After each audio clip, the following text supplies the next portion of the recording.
আমি যদি বলি ভালো মানুষ চুরি করেছে, তাই কি হয় না? বলতে হবে চোর চুরি করেছে, চোর চুরি করেছে। তো শাইখুল ইসলাম ইমাম ইবনে তাইমিয়া বলছেন, ওদের যদি বিদ্যা বুদ্ধি থাকতো তাহলে বলতো খানাল খায়েনো, খানাল খায়েনো, খানাল খায়েনো। খিয়ানতকারী খিয়ানত করেছে, তা না বলে বলে আমানতদার খিয়ানত করেছে। নাউজুবিল্লাহ মিন যালিক। আল্লাহ পাক বলছেন, শুনুন, আউযু বিল্লাহি মিনাশ শাইতানির রাজিম।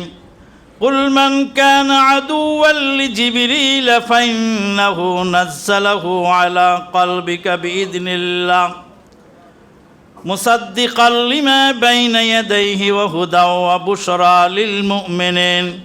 মান কানা আদুওয়াল লিল্লাহি ওয়া মালাইকাতিহি ওয়া রুসুলিহি ওয়া জিবরিল ওয়া মিকাল ফাইন্নাল্লাহ